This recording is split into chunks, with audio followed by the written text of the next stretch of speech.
All right, guys, good morning. It has been probably over a month since I have filmed, but I've had lots of other projects and finally got the motor all sealed up, all valve lash set. I probably won't be touching the motor again today, but now I just have to put the cam seals on, time it, and I'm gonna start like mocking up a bunch of parts.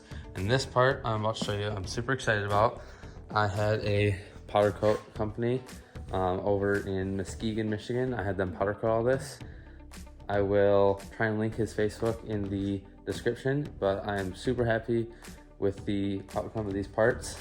It's definitely out there, gonna be out there engine bay, but this is what the engine bay setup is gonna be. Now, I will say the camera does not pick up quite the color that this purple is. This purple is a little bit lighter in person.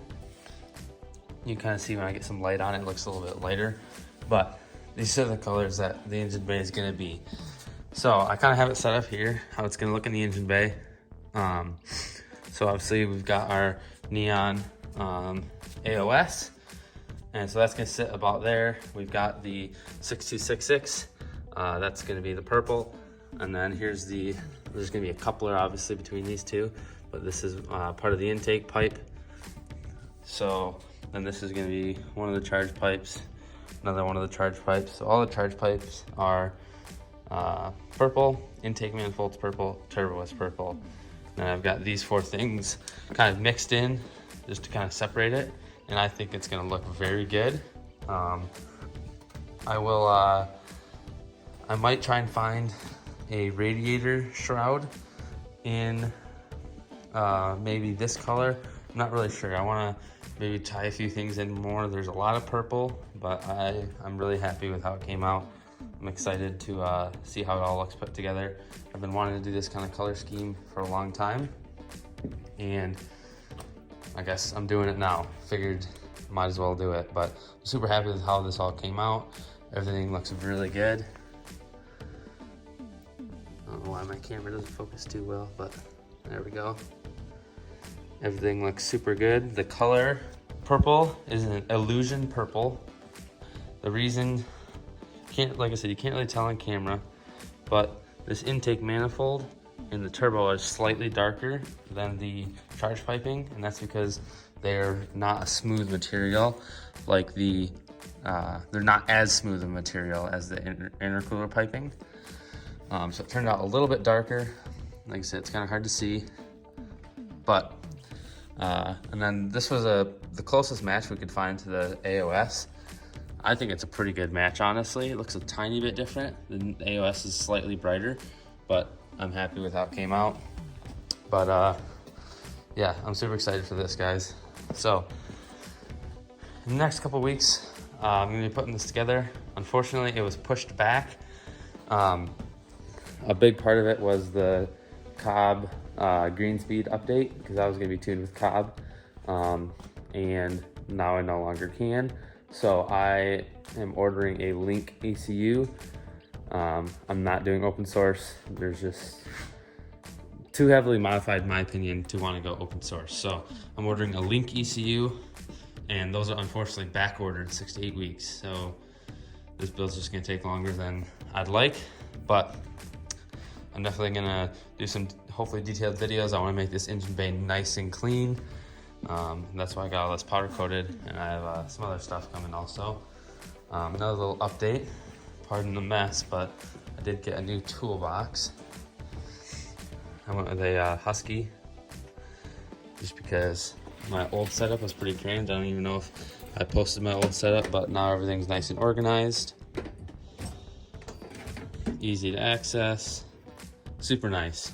So, like I said, guys, super excited for this, and hopefully the motor goes in either this week or next week. I'm gonna slowly start putting it together. I'm gonna wait on the ECU. I've got a lot of work to do. I still have to order fuel line. I have to order fuel line. That's gonna go from the radium hanger all the way to the back, or all the way to the engine bay. I gotta order pumps. I have to order the ECU. I have to order gosh, I can't even think of what else I need to order.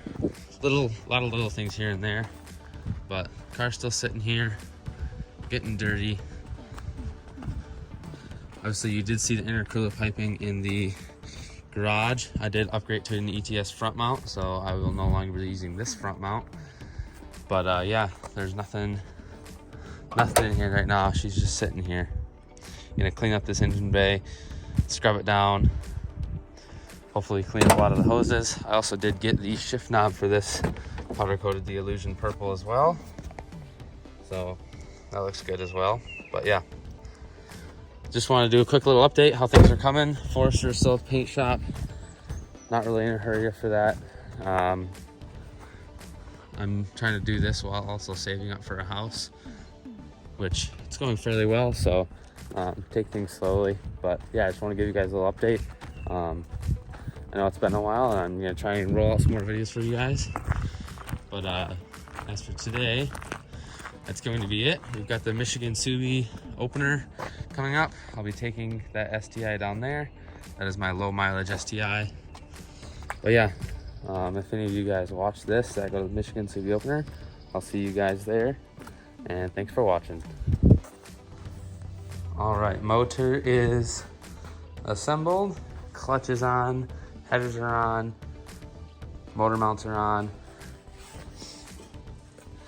The throwout bearing is set, ready to go on. So now I'm gonna drop this in here, try and set up the camera.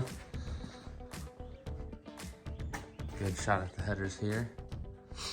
And we'll get this all set up, and then we'll slowly be able to start running everything. I also have a customer car that got some upgraded head studs. This also has an ETS rotated kit, but this is getting some upgraded head studs because it started to push some coolant. So let me set this up and we'll get this going.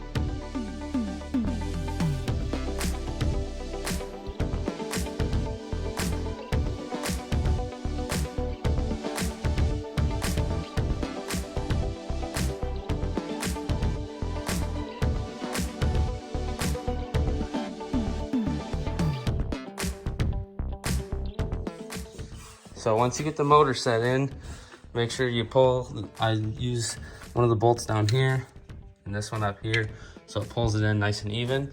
Set it down, make sure it sits in the subframe, both motor mounts are in the subframe. Then, before you start putting everything together, you're gonna wanna remove the spring that goes from here to here. I already removed that. And then you're gonna wanna, I push this slave in, and then you're gonna wanna set the throwout bearing into the clutch. So you're gonna wanna, so that set the throwout bearing into the clutch. And now you're gonna let the sleeve come back out. It will automatically come back out. And then you're gonna wanna go test to make sure your clutch pedal works, because you don't wanna do all of this, put most of the car together, and then figure out that something's wrong with how you put it in, and you have to go pull your trans back apart. So, clutch pedal works. So, set correctly, as you can see.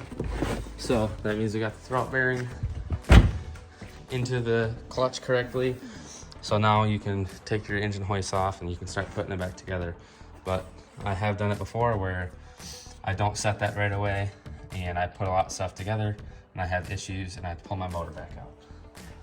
And that is not fun. So we're good to go there. I'm gonna put the hoist away and get a few more bolts in, and that will probably be it for this tonight.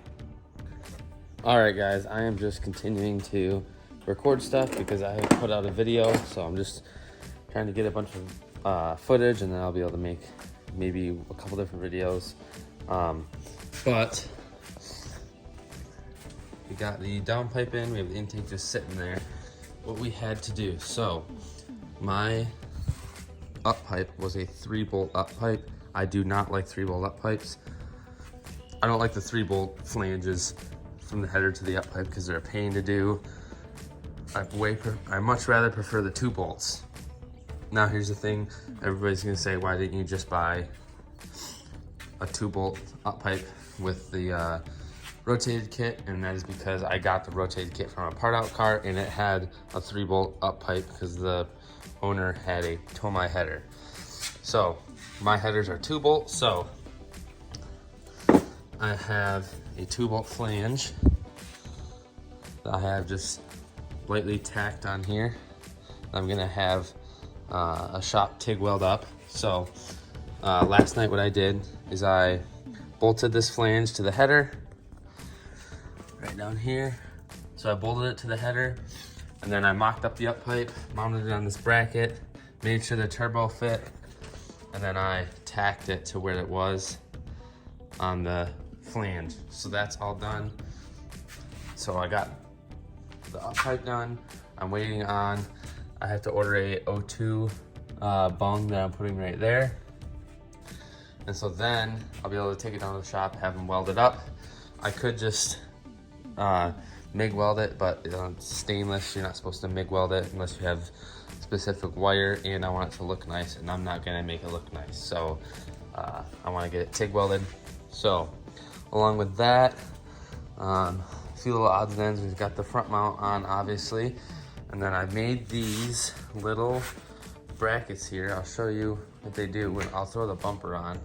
So this bumper was previously cut by the owner. He had I think it was a Turbo XS front mount. So he had that on there, and I did not like how it was cut. I'll try and insert a picture here. It's cut a tiny bit different. Basically, there was like a little piece right here that I ended up cutting off more. But I don't like when you put the bumper on that you could see like back into here. You could see this. So I don't like seeing that. I don't mind seeing the end tanks, which obviously you can't see anymore. But I don't like seeing beyond that, which you could see much beyond this. So me and my buddy were out here and we were kind of playing around with the idea, and it actually turned out a lot better than I thought.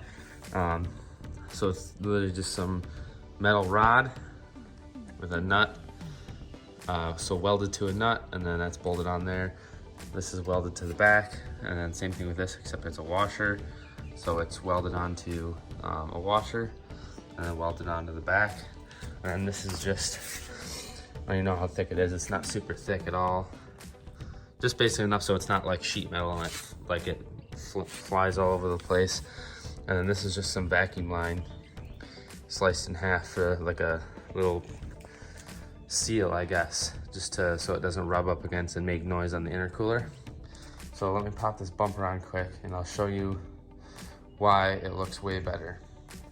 So as you can see now, you can't see unless you go like back and look up in there, which still it's even hard to see then, but it totally blocks off seeing anything past those plates, which I really like the look of it. So that's literally the only reason why I did it, is because of the look. It might make the intercooler function a little bit better. I wouldn't think a ton better. I was talking with another buddy about possibly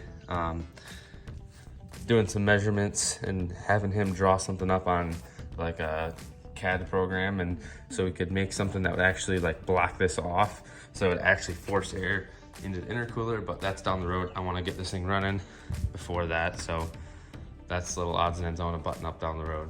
But just a little update. So like I said, I'm waiting on to take that to the shop, waiting on the O2 bung, and then we can actually start putting this thing together. I also have to order fuel line to go from the tank up to the engine bay here. I have to order 2 Marlboro 450s. Somebody wants to purchase, I don't know if you can see it, the radium hanger back there that's already in the car. Somebody wants to purchase that one. It's for AEM. And I have one that was supposed to house two Volvo 450s, so we're gonna swap those, I think. Here's all my powder coated stuff. Yeah, we're getting close to getting more parts. I also made these little brackets right here for the bumper. So these, I don't know if we can see from here. Basically, this bracket here, this nut side, like that, will bolt on to where that one is bolted, and then it will come down and go to this hole. Let me just mock this up. So this goes like that, and that's gonna bolt there, and that bracket is gonna go up there, just so that this doesn't wave around, because it can hit the intercooler. Now it just hits these little shrouds, but I want to stiffen that up because if I'm gonna be going down the road, I don't want this thing flapping around, banging up against the intercooler. So made these little things for each side. That should help with that. I have to put another gauge in. I don't know if I've actually updated you guys with the, obviously the whole cob thing. I'm no longer gonna use the cob because it's just too heavily modified to use the cob. So I ordered a Link ECU. Unfortunately, they're back ordered. I probably ordered that 2 to 3 weeks ago now. I have this little expansion loom because I'm planning on running, basically that's just like a input for more gauges, wideband, ethanol sensor, maybe a flex fuel sensor. I believe that's what that does. So we're waiting on the ECU. That's kind of like the last piece that's gonna hopefully arrive. So I want to have this thing all buttoned up, all put together, and then basically be waiting on the ECU. So it's coming together nicely, slowly but surely. Obviously I can't work on this all the time. I've been trying to allocate more time to it, but I've got the low mileage car down there that I need to work on still, and I've got a STI down there that I need to finish parting out. I've got that blue one over there that I need to get rid of. Somebody's supposed to buy that this week, so I'll try and keep you guys updated. Like I said, this might be a couple different videos. I'll try and record more in detail, like when I do these little things. I'm definitely gonna kind of show how I route everything. I'm gonna try and tuck some of these wires a little nicer. Run line's nice. I did. The previous owner had the fuse panel out of this casings, and he had it in the fender, just wrapped in plastic bags. I'm not a fan of that, so I got that back in the engine bay here. So those are a couple big steps. We're getting closer to be able to put the turbo kit on. I'm gonna have to pull the intake back off the TGVs. I have to clean everything because there's sandblasting material in it all. I've just got duct tape over the head ports. So yeah, little update. Believe that's all. I'm probably gonna get the roof wrapped here pretty soon, just our black roof wrap. Like I said, I have to add a oil temperature gauge. It's got a oil pressure, air fuel ratio, and boost. And then I have this dual pod cluster shroud thing that's gonna go right there, and that's going to add, I'm gonna put a, like I said, oil temp, and then also I have to buy a ethanol content gauge. But yeah, that's about it for today. Got the side skirts off of it just because I need to mount them better. But I'm gonna drop this thing back onto the ground, pick up, roll it out, and then I need to see if I can try and figure out some evap issues going on with that thing. So, like I said, probably a couple different videos, but like I said, I'll try and record more, and hopefully we can get this thing wrapped up. I'm hoping mid-July is when the ECU might come in. If it's earlier, obviously that'd be better. But I want to be done with this thing like within a month. I want to have it buttoned up and ready to go. I might even ask for, see if, I don't know if it's possible to have a open source base map, so I can sort out any little issues if we have any leaks. If we have, I need to do cam braking. This motor is already all broken, but it does have new cams, so I have to do cam braking. Basically just drive it a little bit, no ripping on it, just drive it, figure out any little issues, and then once we get the standalone, it'll be easier to just go and start tuning and not have to try and sort out mechanical issues that we have. So I'll have to see if that's an option, but thanks for watching, guys. I will see you guys in the next one, and hopefully get some good parts in and get some stuff done.